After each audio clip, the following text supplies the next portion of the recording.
出门上班被病娇堵在门口，她白皙绝美的容颜压在我的头上，低声道：“迟早弄死你！”我从兜里掏出热乎的警员证：“这位同志，你涉嫌威胁恐吓执法人员，现在请跟我走一趟。”姓名、审讯室里，我拿着本子，满脸正义地问。那病娇死死盯着我，没有开口。我咂巴嘴，摇了摇头，写下了他的名字。林佑说吧，为什么威胁我要杀了我？林佑撇开头，半声不吭。我点了点桌子，指着他背后的8个大字，看到没？坦白从宽，抗拒从严。你今天犯下的错很严重。半天过去，什么也没问出来，反倒是局长亲自过来，让我把人放了。目送局长狗腿似的把人送出门，我捧着本子撇撇嘴。同事李琦拍了拍我的肩，安慰道：“天天抓，天天放，再这样下去，你直接让他住警局算了。”我也想啊，但是没有办法，因为这是一本古早霸总小说呀。里面的角色不是强势霸总，就是病娇公子，还有黑道大少。总之，就是有钱人看了都流泪的一本小说。它概括了整部刑法。你要问我为什么这么清楚？当年大学老师上刑法课的时候，特地给我们介绍了这本堪称刑法大全的小说，导致全班人手一本，反复阅读琢磨。作为广大穿书人员中的一员，我很荣幸是个太穿，虽然穿成了个不为人知的路人甲。但是在这个法律意识浅薄的世界，我从小就明白了一件事：要发扬光大共产主义事业，拒绝绑架、囚禁等一切犯罪行为。说到底还是因为我承受的实在是太多了。上小学时和可爱病娇一个学校，一起被绑架；上中学的时候和年少霸总一个学校，一起被绑架；上高中和黑道大少一个学校，一起被绑架。衰，还有没有天理了呀？为什么我一个路人甲要参与主角们悲惨的童年事迹啊？于是我高考结束后毅然报考了警校。全给你们抓起来，抓起来！晚上接到群众报警说有人在酒吧聚众吸粉，我招呼着同事抄起家伙就冲了出去。冲冲冲！一等功，我来了。15分钟赶到酒吧，把酒吧围死后，我直接一个突击，推开包间门，里面烟雾缭绕的，是焦油混合着尼古丁的味道，呛得我当场有点生理性反胃，也不忘喊了一句：“警察！”都给我蹲下！一直跟在我身后的李琦偷摸在我耳边念了一句：“刘队没进来。”我无奈的耸肩，也没多说，自然的过滤了那些大喊大叫，掏出手铐把包厢里的人全铐了起来。走到最后一个人跟前，定睛一看，哦豁，又是熟人，黑帮大少啊！我的心瞬间飞快跳动了起来。按照他混黑白两道的情况，那这一趟我肯定没白跑啊！黑帮大少等于一等功。想到这，我3两步上前，飞快把人铐上。好在他也没反抗，只是扬嘴露出8颗牙齿的标准笑：“好久不见呀，班长！”见你个头！我脸上正气凛然，别嬉皮笑脸的，跟着队伍走。果然折腾了一晚上，最后还得毕恭毕敬地把人送走。只是这座大神没有早上那座好送。我窝在桌位上发呆，月光被白炽灯阻挡在窗外，我看着异常明亮的星星，脑子空空。樊云，我回头是李琦。他一头飒气的短发已经扎成一个小揪揪，大步跨坐在我面前。那冠冕点名要你去，他才肯出来。局长都快哭了，你要不去看看？冠冕就是黑道大少，在局里关着还不到半个小时，包厢里什么也没搜出来，一切都是误会。大丈夫能屈能伸，既然没有证据，该走的程序还是得走的。我揉着肩膀起身，对我错失的一等功默哀了3分钟。关少爷，非常抱歉，由于我的失误让您受委屈了，这边请。我垂头道歉，要多恭敬有多恭敬。冠冕靠在门边，一双大长腿都伸到我的眼下了，慢悠悠地来了一句：“班长不愧是班长，现在成了让人敬重的人民公仆了。”假装听不懂这人嘴里的讽刺，我对着门口打3个手势，满脸写着“快滚蛋”这3个字。好在冠冕也没再为难我们，迈着大长腿走了。临走前还不忘说了一句：“下次班长可得注意点，别看到什么就冲，小心受伤。”威胁，赤裸裸的威胁。我瞪大眼睛看向局长：“你快看看啊，有人在警局威胁你的手下。”局长擦了擦额头，我明显的看见那哗哗往下掉的头发，不忍心的闭上眼。累了一天，拖着疲惫的身子还没到家，就被人拦住了。是林佑，他穿着早上同款衣服，靠在小区楼下，眯着的眼睛透露着冷意。我挥挥手，兄弟让让，我下班了。林佑直起身，想上前2步，又突然踉跄了一下，看样子是站久了腿麻了。也不知道这些人是不是有什么人设形象，一个个的有凳子也不坐，硬要站着凹造型。我刷卡上楼，林佑也跟了上来，我俩一左一右进了屋。没错，林佑住在我对面，这病娇是我邻居。搁现实世界，我多少得让他在局子里蹲上10天半个月，但是无奈在这个法律意识淡薄的地方，根本治不住他。好在我心大，换个敏感一点的，晚上都得吓得睡不着。林佑和我从小就是邻居，那个时候我还不知道自己是穿书了，对邻居家漂亮的小朋友很是喜欢。仗着自己年幼，我对人家做了很多惨无人道的事，具体表现在喜欢摸摸人家小手啊，亲亲人家小脸啊。我不是 hentai， 只是喜欢卡哇伊一点的东西。后面上小学的一天，我和林佑放学一起回家，林佑在我面前被绑架，我义无反顾地冲了上去，然后变成了2个人被绑。虽然最后获救了，但林佑一家也因此搬走了。直到1个月前，林佑突然出现在我面前，第一句话就是樊云，我想把你关一辈子，然后我就把他关到了警局。睡了还没到4个小时，又有电话进来了，有人报警，今天晚上同样的酒吧，同样的包厢，有人吸粉。我拖着沉重的身子，想着那一等功，瞬间爬起，牙都没刷，只抹了把脸。一打开门，对面的门已经开了，林佑穿着睡衣，带着凌乱的头发，死死盯着我。别说这大凌晨的，确实吓人。我快速换好鞋，抽空和他说，今天先放我一马好吗？我要出外勤的，但你去不了警局，再见。说完我把门一关，飞速按电梯下楼，好在林佑没跟过来。等我到酒吧时，李琦已经换好装备，带着一群人等着了。3两下给自己套上防弹服，我进了队伍。刘队又没来，我扫视了一圈，没见着人。李琦使了个眼神，我也没再多问。带着人准备冲进包厢时，我拦了下李琦，塞过去一个口罩，戴好。李琦不解，咋还要戴口罩？我一边给自己套上，认真道：珍爱生命，远离二手烟。李琦麻溜地戴上了。推开门，里面男男女女抱在一团，比上一次来的时候刺激多了。不是，这都凌晨天要亮了，还玩得这么刺激。算，全铐起来再说。这一行人的最后又是一个老熟人，原著小说的男主，霸道总裁傅少轩。那个行走的一等功，活着的刑法当事人。站在傅少轩面前，我甩了甩银手铐，自觉点，来吧。傅少轩绕着大长腿坐在沙发上，手上的红酒轻轻摇晃着，清冷的眉目间带着天生的蔑意。樊云，我哼一声，没管他那张瞪谁谁死的脸，弯腰就把银手铐给他戴上了。走吧，傅总，警局逛逛呗，也不知道这个包厢是有什么魔力，晚上考一个，凌晨考一个，干脆疯了算了，免得祸害人。留下2个人守着包厢，我亲自押着傅少轩上了车。李琦打招呼想和我一个车，我拒绝了。这一次的收获可算是大大的了，搜了一圈，还真搜到了脏东西。回到警局时，局长已经顶着他那摇摇欲坠的头发在门口等着了。忙碌到天明，傅少轩还是拍拍屁股走了。监控显示他进去不到2分钟，还有人积极把所有的罪行揽了过去，一屋子的人全做了尿检，就他干干净净。最后只能口头警告了一下，还得可惜局长的最后一根秀发。把人送走后，局长把我叫了过去，他摸了摸发光的脑袋，大夏天的还捧着保温杯。樊云啊，自从你来了我们局，事情都开始多了起来。局长说着顿了顿，立马加上一句，我知道你们年轻人干劲足，不错。朝阳已经缓缓升起，落在局长的苍茫的眼里。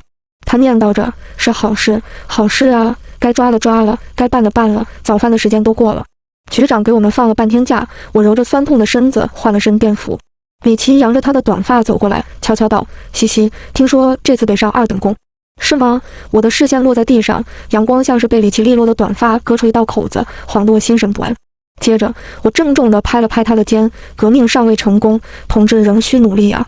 我先回去了，你也早点回去休息吧。从警局出来，我慢悠悠地晃荡着，买了2袋子水果牛奶，左绕右绕，路过那家酒吧，进了他们隔壁那条所谓的城中巷。其实这条巷子不像小说里写的那样污水遍地，恶臭横生，反倒干干净净，就是有些破旧了。走到其中一家门口，还没敲门，门就从里面打开，一个瘦弱的小男孩惊喜地看向我：云姐，精神不错呀，小池。我一脚踏进屋子，顺手把门关上了。还没等我放下手里的东西，小池就兴奋地扯着我的手问：抓到了吗？抓到了吗？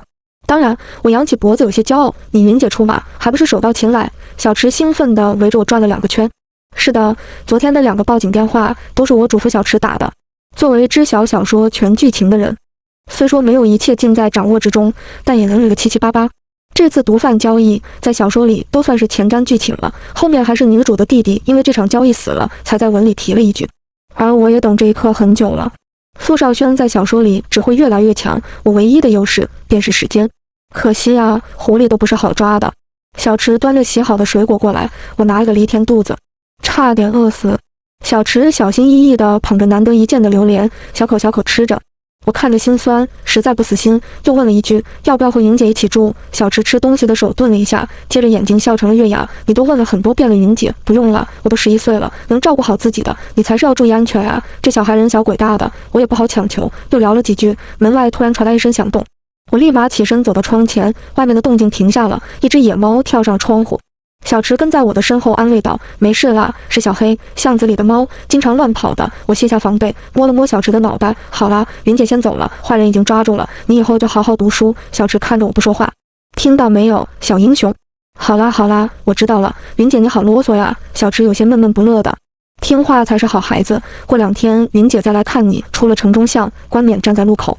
我此刻心情不是很好，你跟踪我？冠冕笑了一声，班长，要不是我，你才是真的被跟踪了，失策了。没想到傅少轩这么快就盯上我了，心一下子沉到了谷底。我没心思和他废话，他还只是小孩，你们离他远点，有事冲我来。班长，不要把人想得那么坏，就算我混黑白2道的，但我好歹还有一半白不是？我没搭理他的话，继续道，你知道我想干什么？没事就别往我这边凑，我是无所谓，就抓回去就费点劲。倒是你，有没有这个时间跟我耗？冠冕继续露出他的大白牙，突然来了一句，班长，谈恋爱吗？我一个哽住，关大公子，您手环了解一下。把冠冕那个晦气玩意送走后，我拖着虚弱的步伐回了家。门神林佑已经在楼下等着了，太困了，实在太困了。我对林佑招了招手，佑佑宝贝，快来扶我一下。林佑板着个脸走了过来，我顺势勾上了他的肩。困意使人头脑不清，我直接另一只手掐住林佑的小脸蛋。林佑，不能知法犯法，知道不？不然我会难过的。说完，我眼睛一闭，彻底睡死了过去。等醒来时，人已经在床上了，天也黑得差不多了。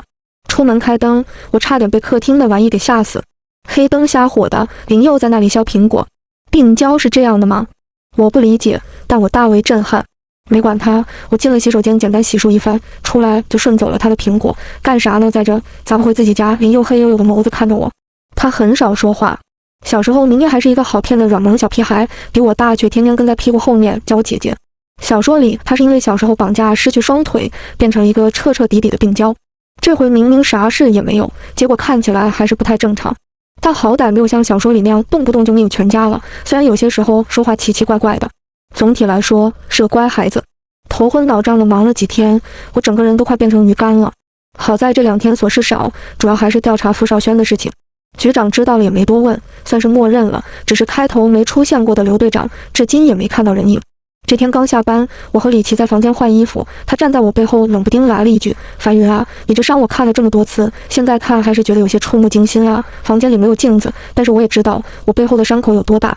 这是当年和林佑一起被绑架时绑匪砍的，这一刀本是要砍在林佑的腿上的，被我挡了下来。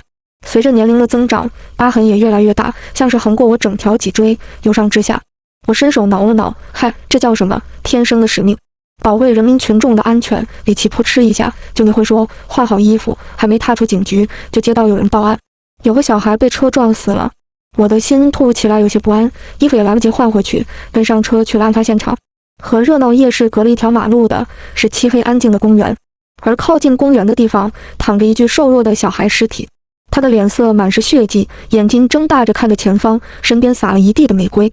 是小池，他没事的时候会来夜市这边买花。心脏像是被人狠狠捏了一把，甩在了地上，连呼吸都要听不见了。眼泪大颗大颗的滚落，我狠狠地咬住自己的手，压下想冲上前的心。不能破坏现场。等拍照取证结束，尸体被带回了殡仪馆，等家属去领。我迈着僵硬的步子跟着回了警局。我知道小池没有家人了，唯一的奶奶也在半年前去世了，没有人接她回家了。等等我，小池，云姐一定会去接你的，带着你的公道。小池的死因很明显是车祸，但是为了以防万一，殡仪馆那边给做了尸检。马路边的监控也已经调出来了。昨夜8点10分，小池抱着花跑进监控下，一边回头往后看，是有人在追他。10几秒后，一辆没有车牌的黑色轿车直冲冲地进了监控，撞上小池。蓄意谋杀。整个办公室的同事们此刻都沉默着。李琦看出我的情绪不对，过来安慰地抱了抱我。这时，许久未见的刘队春风满面地进来，甩着手上崭新的宝马车钥匙。干什么呢？怎么都愁容满面的？刘队一开口就打破了办公室的气氛。李琦解释了一句：“发生命案了。”刘队的脸一下就僵住了，像是遇到什么晦气的事情。我听说了，那小孩对吧？不是车祸吗？怎么是命案了？电脑前的同事让开位置，把屏幕上的监控展示在刘队面前。刘队看了2眼，说命人开车就是没看见，这小孩也乱跑啊，大晚上的跑马路上干什么？话音一落，无人应答。我抬眼轻轻瞥了他一眼，查到了。另外一台电脑前的同事喊道：死者名叫苏池，今年10岁，父亲在他出生不久后就因为吸毒绑架勒索，伤害人质被当场击毙，母亲在这之后跑了，4年后爷爷成了绑架犯，因罪自杀，奶奶半年前因病去世，全家只有他一个人。紧接着殡仪馆那边的电话打了过来，尸检已经出来了，死者身上除了外力致死的伤口外，手臂上还有一道针孔，死前注射过毒品，声音透过话筒传出来，没有什么温度，指甲透过皮肤也感受不到痛意。我紧咬着牙关，毫不掩饰眼里滔天的恨意。傅少轩，这个监控你是故意给我看的吗？傅少轩，或许这个世界会放过你，但我不会，我就算变成疯狗也得咬死你。小小年纪就吸毒，上梁不正下梁歪，刘队说话都带着轻蔑。李琦打断他的口无遮拦：刘队，你是警察。刘队讪讪地闭上嘴。众人你看看我，我看看你，都不敢出声。手机铃声突兀地响起，李琦说了声抱歉就出去接电话了。我回到负责调监控的同事面前，让他把附近街道的监控全调出来。看了没多久，李琦匆匆跑了进来，说家里有急事，请了2天假。我没有在意，一心一意扑在电脑前，看了3个小时，终于找到了傅少轩出现的画面。看到他的那秒，我立刻跑到局长办公室，小房间里正亮着光，我推门而进。局长，傅少轩有问题，我请求派人跟着他，我只是一个小职员，刘队也只是个拖后腿的家伙，只能找局长了。正低头认真看了一个小笔记本的局长像是被我吓了一跳，缓了一下点点头，可以，这件事情就全权交给你负责吧。得到命令，我转身就走了。现在就是在与时间赛跑，不能浪费1分1秒。冷静下来的我想了很多，上次酒吧抓他们的事情，小池全程都在暗处，后面虽然因为我差点暴露，但冠冕为我们打了掩护。虽然他算不上什么好人，但他也没必要撒谎，而且按照他的性格是不会这些对小孩的。所以小池肯定是在夜市发现了什么，这也是我查了这么久监控的原因。安排了2个精明一点的同事监视傅少轩，我打算去夜市再看看。踏出警局，林佑已经在门口站着了，我才想起来看了眼时间，已经凌晨1点了。说来也奇怪，这盛夏时期，晚上的风吹起来居然还有些冷，鸡皮疙瘩起了一身。站定身子，搓了搓手臂，我对林佑招了招手，他乖乖走了过来，脚步有些僵硬，看起来站了很久了。我踮起脚揉了揉他的头，吸了吸鼻子说：佑佑宝贝，今天又等我啊。经过这1个月的相处，我能实实在在地感受到林佑很没有安全感，他整个人都像个安静的洋娃娃，除开某些时候一些冒出来病娇的词。所以每当他说出那些奇怪的话，我都把他带回警局，希望这正义阳刚之地能治治他，顺便多学一些法律知识。今天可能是看我晚上一直没回去，他居然跑到警局来了。走吧，佑佑，我们去夜市逛逛，也不知道这会儿还开不开门。说着，我扯了扯衣服，把腰上差点露出来的枪藏了起来。这可是我特意找局长特批下来的武器。夜市离局里还有些距离，局里的车都开出去了，我只能上了我的小电驴，让林佑坐在后座。风呼啦啦地吹着，路上很安静，连路灯也有些有气无力。林佑，我喊了一声，腰上的手紧了紧，代表他听到了。我有一个好朋友，他昨天死了，尸体今天下午才发现。也没管他听没听清，我自顾自地道：他今年10岁，他说过以后想做个缉毒警察。他说他爸爸虽然很坏，但是他会做个好人。他说他很高兴认识我。他说我就是他的英雄，他的榜样。忍了1晚上的泪一次性流了出来，迎着风，我以为没有人能看到，直到一只手轻轻碰了一下我的脸颊，带走了那滴摇摇欲坠的泪。夜市走了1圈，毫无收获。回去的路上，林佑主动提出骑小电驴，我让他体验了一把。到家后，躺在床上睡了不到3个小时，我意外接到了李琦的电话。你不是请假了吗？出什么事了吗？李琦的声音听起来有些累。没事，就是想问一下，你和傅少轩熟吗？听到这个名字，我的脑袋猛然清醒。出什么事了？没事没事，李琦笑了2声，就是问问，你要是不熟就算了。电话被挂断，我再打过去，已经关机了。李琦，该死的，我这么能忘记这么重要的事情？女主的弟弟就是因为前2天的毒品交易丢掉性命的。没错，李琦就是小说女主。她的弟弟因为吸毒过度死了，她才辞去警察的身份，改名换姓，扮成卧底去了傅少轩的身边。大结局2人同归于尽。为了避免他们俩的见面，上次我特意让李琦戴了口罩。我以为只要打断他们那次毒品交易，李琦的弟弟就会没事。没想到事情大概还是发生了。现在主要的问题是李琦电话关机了，得去找他。我叫上了局里的同事，简单解释了一番，便分头找人去了。冠冕也是在这时出现的。他的性格一点也不像黑道少爷，反而像个普普通通的少年郎，总是清清爽爽的一身，配上那标准的笑。班长这么急急忙忙去哪儿？我没时间陪他废话。李琦是不是在傅少轩那里？冠冕笑眯眯的，一点都不意外似的。班长知道的比我们想的要多多了，这是当然，不然我这个穿越者的身份还有什么用呢？孙毅是最大的黑帮，是傅少轩暗地里的狗，也是傅少轩的刽子手。而冠冕现在就是傅少轩的背锅侠。上次酒吧的事情，想必也是被傅少轩当成诱饵丢出来的。看着冠冕的毫不在乎的样子，我问冠冕：“你要杀人吗？”和冠冕高中同学3年，他一直是班里的人气王，阳光男孩，长得好看，成绩也好。他像是一根标杆，让人忍不住赞扬。直到那次，我和他一起打车去参加市里的物理比赛，被司机绑架了，也就是小池的爷爷，那个40多岁却佝偻着背，开着出租车养活一家人的男人。他以为祸害自己儿子的毒品是冠冕他们家犯的，激情犯罪，把车开进了深山，想同归于尽。却在最后一秒停下了手。他说他没办法杀人，即便他的家人被杀了。他说他还有一个孙子，小小的，很可爱，在家里等他。但是他最后还是自尽了。冠冕什么也没说，笑了笑，说了声再见，又隐匿进了人群。这时我接到电话，说傅少轩接下来有很大的动作。李琦还没找到，我让其他同事继续找，自己回了警局。刘队正一边喝着水，一边夸大其词地说自己多厉害，多厉害。真的是，我正巧从那里路过，就听见了他们在毒品交易，这不是巧了吗？为了避免打草惊蛇，我就没敢动，哪知道他们直接谈起来后面的事情。刘队一脸得意，看见我还问了一句：“小法啊，这个案子本来是你的，我给你提供重大的消息，等案子破了，记得请我吃饭啊。”说真的，他的话我一句都不信。但是他像是没感觉到我的敷衍，那监视的人也可以调回来了，我们得提前做好埋伏准备，局里的人力不足啊。是吗？我笑了。刘队这消息这么准，是得把人调回来了。消息说是3天后在城东的森林里进行交易。我把派去监视傅少轩的2人全叫了回来，也留了一手，再去寻找李琦的同事里交代一个接着监视傅少轩。接下来的2天，傅少轩看样子是真的准备去城东森林，派了好些人在那边巡逻。我也跟着同事早早埋伏在森林附近的农家里。就在我以为自己错怪刘队时，监视傅少轩的同事打来了电话。傅少轩不见了，现在离刘队给的时间还差16个小时，傅少轩不可能这么早就过去的，被骗了。我连忙给局里打了电话，是局长接的。刘朗呢？局长咳了2声，关着呢。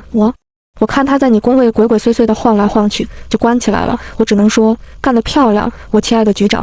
这狗东西，等我回去不揍死他。招呼着兄弟们准备回去，林佑突然出现在这里。他拿着张纸条递给我，一个男的给你的。我打开一看，李琦在山上顿了1秒。我招呼着兄弟们，搜山，是我太过于自信，太过自大。我抱着浑身是血的李琦，捂住他胸口的伤口，都怪我，都怪我。我有什么能力？我就是个废物。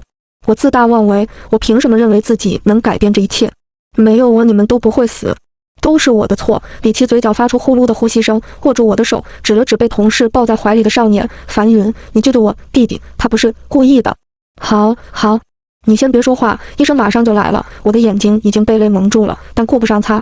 李琦伸出他沾满鲜血的手，温柔地替我抹了泪。樊云，不要哭，我们都知道你会成为英雄。他满眼坚信不疑地看着我。革命尚未成功，统治仍需努力。李琦眼睛闭上的那一刻，我再也忍不住吼了出来。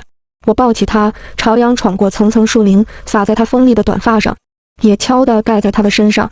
傅少轩的身影再次出现时，我选择亲自去监视他。和我一起的是一个前辈。深夜，我们俩窝在车里吸着泡面。我这里还有个蛋，你要不要吃？明明是个前辈，和我说话的时候都带着点小心翼翼的味道。我摇头，一边嗦粉一边问，我感觉你们怎么对我态度有些不一样呢？前辈羞涩一笑，其实你不知道，你来的那天冲到局长办公室念的那一番入警誓言，是我们听到过最好听的。后面局长就偷偷说他给你算过命，你一定会成大事。我好奇地看着他，这你也信啊？前辈有些憨憨的点头，信啊，为什么不信？我也觉得你一定会成大事。我笑了2声，那你有没有问局长他算到是什么大事了吗？前辈摇头，没有哦。前辈有些撑不住了，我让他先睡，在黎明前轮流歇一会儿。而就在这时，傅少轩的车出来了。前辈，我喊醒刚睡着的前辈。傅少轩出来了。前辈猛然起身，一个人吗？看着已经驶远黑色小轿车，我点头，东西肯定还没带走。我先跟着他，看他想做什么。太危险了。没事，我小心点，你先叫人查这边，要是没事再来找我集合，别耽误了，人要跑了。好，前辈打开车门，那你也要注意安全。放心吧。哎，樊云，前辈的声音被关在车窗外。正当我准备点火发车时，手机叮咚了一声。傅少轩的车跑了很远，速度却不快，像是在吊着我似的。不过很快，他的车停在了一栋高楼下。看着电梯不停上涨的数字，我不合时宜地想了一下，不愧是霸道总裁，这个时候居然还想去顶楼。我摸着腰上的枪，踏出电梯，一步一步上了顶楼。果然，偌大的平层只有傅少轩和冠冕两人。声东击西，调虎离山。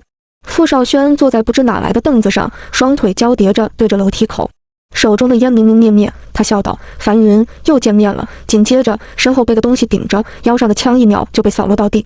傅少轩挥挥手，我被推得踉跄一步。来做客怎么能带这么危险的东西呢？樊云，你也太不懂规矩了。身后的门被关上，整个顶楼就只剩下我们三人。樊云，我们谈谈吧。傅少轩吐着烟雾，一副胜券在握的懒散模样。我自知现在打也打不过，那就只能谈了。想谈什么呢？来数一数你手里沾了多少人命。傅少轩呵了一声，樊云，你还是这么不识趣。他像想起来什么好玩的东西。我们来聊聊那个女人吧，听说她已经死了。我明明给她留了一条生路的，给了她手机让她给你打电话，我可是在山上给你留了一份大礼呢。没想到她居然跑了，真是不怕死。我面色未变，怎么？傅总还想放她一命？你什么时候对一个女人这么心慈手软了？你不会爱上她了吧？傅少轩一脸你在说什么鬼话的样子，感叹道：“那个女人应该没想到，她宁死救下的人，居然是个冷血的。我无所谓。傅少轩，别再试探了，你是想看我崩溃吗？那很抱歉，你没那个荣幸，是吗？”傅少轩不相信。那个小孩呢？你不知道吧？我逮到他的时候，他大喊着要他的云姐抓我们呢。这个云姐是你吧？傅少轩见我不出声，继续道：“我也不想动他的，谁叫他太吵了。本来只想给他打一针，让他安静一下，结果他居然挣脱跑了。没办法，只能让他闭嘴了。”说着，他自顾自笑了起来。你不知道吧？那车是刘朗开的呢。为此，我还给他买了个新车，好几十万，他可高兴了。我努力平复我的呼吸。我知道我现在不能示弱，局长那边的动作还没这么快，我必须拖住他们。我把心脏撕开，把痛苦麻木，咽下一嘴血泪。淡漠道：“那个出车祸的小孩，我不认识，你别是自己一个人脑补的剧情吧？”哈哈哈！傅少轩连着3声大笑。樊云，你很有意思，我很喜欢。我翻了个白眼，谢谢抬爱，但是我只想让你进局子。傅少轩笑了2声，跳过了这个话题。其实我还是想知道，一个差点强奸你的吸毒犯的孩子，你怎么还能可怜他呢？傅少轩这番话让我脑海深处的记忆又浮现了出来。初二那年，我刚满13岁，和傅少轩同班。那段时间，因为知晓自己是在小说里，我还天真的想着去攻略年幼版的傅少轩，让他走向光明之路，每天都跟在他屁股后面，顾不上他的黑脸，然后就被一起绑架了。绑架我们的是一个面色枯黄、干瘦瘪小的男人。他一开始抓着我们，就让傅少轩打电话给家里勒索要钱。得到傅少轩家里的回应后，我看见他那欣喜若狂的样子，不够看到了我，他换了脸色，满脸坏意地走了过来。无论我怎么喊傅少轩救我，始终没有人回答。就在我以为自己要完蛋的时候，身前的男人突然浑身战栗，嘴角抽搐倒地，大口大口的呼吸，像是条任人宰割的鱼，既卑微又丑陋。他就是小池的爸爸。从回忆里把自己拉回来，我回道：“怎么不可怜他？难道可怜你这个满手鲜血的人吗？”傅少轩把烟蒂丢在地上，抬手3声鼓掌，说得好。最后一个问题，樊云，你为什么要咬着我不放呢？哈哈哈！我捂着肚子笑，得眼泪都要出来了。听听他问的这是什么鬼话？我笑了许久，抹掉眼角笑出来的泪，认真道：“当然是因为我是一条疯狗啊！疯狗咬人还需要什么理由吗？”傅少轩一脸可惜，既然是疯狗，打死也没关系吧？我耸肩，如果你有那个能力的话。话音刚落，警铃的声音响彻了整片天空，直冲云霄。傅少轩脸色一变，警察？我点点头，当然。傅少轩不敢置信，那么大一批货，你们就不管了？我瞪大眼睛，傅总，你不会以为全市就我们一个警局吧？平时叫你多看点书，你不看，现在蠢成这样。傅少轩脸色铁青。樊云，你不会以为我不敢杀你吧？那感情好啊，等下抓你都不用费尽心思找证据了。你，傅少轩被我气得青筋暴起，喊道：“冠冕，杀了他！”这时我才抬眼看了一直站在后面的冠冕，他破天荒地穿了一身雪白衬衣，手枪别在腰间，可所谓是一枪遮半腰，微风徐徐划起他额前的细发。班长，冠冕突然朝我喊了一句：“杀人犯法吗？”我双手插兜点头，想着自己怎么样倒地会凄惨一点，到时候说不定能让傅少轩判重一点，没心思应付他的话，你说呢？接下来谁都没想到的一幕出现了，冠冕掏出枪，一枪打在了傅少轩的左胸上，是心脏的位置。班长，我犯法了。白衣少年如是说。冠冕被铐上手铐时，傅少轩已经气绝了。身后的门被暴力打开，一双手从背后紧紧地搂住了我的腰。林佑的头压在我的颈窝，我能感受到他急促的心跳。没事了，我揉了揉他的头，没事了。时间回到半个小时前，我正准备开车追傅少轩时，手机来了一条消息，是林佑的。傅少轩买了去国外的机票，你要小心。这一瞬间，我脑子里想过很多个可能性，或许是调虎离山，也可能是计中计。他真的要跑了吗？这次不追，以后还能抓到吗？就在这时，一通电话进来，是局长的。樊云啊，自一市所有的警力都给你调过来了，你大胆去做。局长的声音犹如天籁。局长，你就是我的神。都说3个臭皮匠才顶个诸葛亮，我这个臭脑子就别想那么多了，全干就完事了。简单和局长说了一下形势，他很快点头把事情分派了下去。一队人继续跟踪毒品，一队人顺着我的消息赶过来。现在傅少轩死了，一切都结束了，一切也才刚开始。傅少轩的同伙被一网打尽了，从他的各处家产里都搜出了大量物证。交接好所有的事情，我换了一身黑衣，要去接小池回家了。林佑顶着个黑圆圈蹲在我家门口，见我出来立马起身，把怀里的一沓资料递给我。我翻了翻，全是傅少轩的罪证，一桩桩一件件都有一本书厚了。哪来的？我问。林佑的声音像是几宿没睡。查的，几天前冠冕找了我关于李琦消息的纸条，也是他给我的。我弯了弯嘴角，把资料收了起来。那我们先去趟局里吧。把资料交给局长后，前辈们正在外面激烈地讨论着。天啊，局长真的是太厉害了！谁不知道自义市里各个分局的关系都不好啊？局长居然以一己之力说服了整个自义市的分局来帮他。是啊，这回连省总局都惊动了呢。听说接下来要搞宣传小组了，去给百姓们宣传法律知识，打击犯罪，扫黑除恶。我没有插入他们的话题，绕开路带着林佑去了殡仪馆。殡仪馆的人给小池化了个妆，还组织了一个送别会。小池的脸色很白，躺在一片玫瑰当中，像个小王子。送别会没什么人，只有几个来感受离别的高中生来拜了拜。火化的时间很快，小孩骨架小，留下的骨灰一个小盒子都装不满。我抚摸带着温热的盒子，轻声怕打扰了他。小池，林姐来带你回家了。翻来林佑独白，我每夜都会做噩梦，梦到樊云扑在我的身上，梦到那把大刀砍了下去。我每天都睡不着，我想回国，但父母一直阻拦我，说国内很危险。我知道那个人一直在找我们，那个绑架犯傅方腾。父亲曾经和他一起合伙过，后来发现这人背地里干些见不得人的交易，两人便闹掰了。傅方腾以为父亲拿了证据，绑架了我和樊云，以此威胁。直到前不久，傅方腾死了，我才得以回国。只是看到樊云后，我突然不知道为什么要来找他了。我跟踪了他许久，看着他作为一个警察到处跑，我才明白我日日夜夜的梦是什么。樊云，我想把你关起来，你的笑，你的好，你的爱，只能完完全全属于我一个人。于是我冲了上去，只是他很奇怪，他居然把我关进警局里了。这对我来说没有任何威胁，只是不知道为什么，我的内心居然安静了许多。我看着他忙碌，看着他追着傅方腾的儿子傅少轩跑，想方设法地抓住他。既然他想，那我自然得帮他。傅少轩不过是傅方腾随手养出的小玩意，没什么威胁。我靠着这些年在国外的势力，断了傅少轩这个蛀虫在国外的所有据点，准备让樊云给他来个瓮中捉鳖。却没想到傅少轩居然把樊云引了出去。知道消息的那刻，我心里涌出100个杀掉傅少轩的想法，但是我要冷静。樊云说我不能犯法，他会伤心的。万幸的是，冠冕的行动在我的掌控之内。拥抱住樊云的那一刻，我的心终于落地了。樊云对我来说一切都不重要，即便是自我。如果你喜欢乖巧的我，那我就可以是乖巧的，这辈子都是。所以你别想逃出我的手掌心。冠冕独白从小，傅少轩就说我是他们家的狗，我们全家都是。我懵懵懂懂，只知道听他的话，父亲就会对我很好。我还有一个哥哥，他笑起来很温柔，但是他会和傅少轩吵架，所以他一直被父亲揍。后来有一天，我看见傅少轩压着哥哥给他打了一针，哥哥就变了。他有些时候会发疯，他会对我生气，对我大吼大叫。他说我们全家都是蛆虫，是废物，是垃圾堆里令人恶心的脏垢。很快他死了，他的尸体被傅少轩扔进了垃圾堆。父亲嫌弃地拉着我的手不让我多看一眼。那天晚上我偷偷跑了出来，拉着哥哥的手让他醒醒。他很臭，真的很臭。最后我受不了了，我跑了。从此以后我变成了一条真正的狗。高中时我遇上了班长，他是个乐观开朗的人。他很厉害，他居然说服了一个绑架犯，最后还因为绑架犯自杀哭晕了过去。他有点圣怒，但是不知道为什么，我有些向往。高考后听说他去了警校，我当时想着以后说不定他会和我针锋相对。这样的日子果然来了。班长就是班长，他几乎没变。他还救了那个绑架犯的孙子，我有些羡慕那个孩子，即便家人全部去世了，还有他保护他。没过多久，我又见到了那个男孩，他被傅少轩抓住了，针头压在他的身上，液体缓缓推进。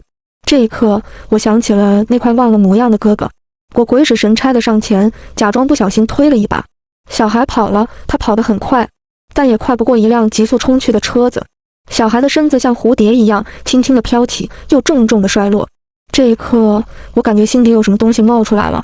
是什么呢？是仇恨的种子。我知道班长一直在查傅少轩，我不敢联系他，只能想办法联系到一直跟在他身边的男人，叫林佑。他看起来很乖巧，乌黑的长发，一身白衬衫。原来班长喜欢这样的人啊！我有些嫉妒了。这2天，傅少轩绑了一个男孩，据说是班长同事的弟弟，他想用那个女人把班长引出去。我不确定那个女人会不会听从傅少轩的话，伤害班长。为了班长的安全，我提前把他的地址交给了林佑。只是没想到，那个女人居然带着昏迷的弟弟，一个人从山头逃了出来。她为了救她弟弟，为了保护班长，葬送了自己的命。她奋不顾身保护弟弟的样子，虽然我没有见到，但是一定很美丽吧。在一切要结束的那天，我换上了从没穿过的白衬衫，在镜子面前看了很久，觉得自己好像突然不一样了，像是从另外一个世界来的。我知道我要做什么了。在子弹穿过傅少轩胸口的时候，我感觉我的心上开了一朵白色的小花，它摇曳着，是我从没见过的景象。谢谢你，班长。谢谢你，樊云。争取2年前，刚进警局的樊云带着用不完的劲，跑到局长的办公室，用着自己最大的声音喊着：我宣誓，我志愿成为人民警察，献身于崇高的人民公安事业，坚决做到对党忠诚，服务人民，执法公正，纪律严明，矢志不渝做国家事业的建设者、捍卫者，为维护社会大局稳定，促进社会公平正义，保障人民安居乐业而努力奋斗。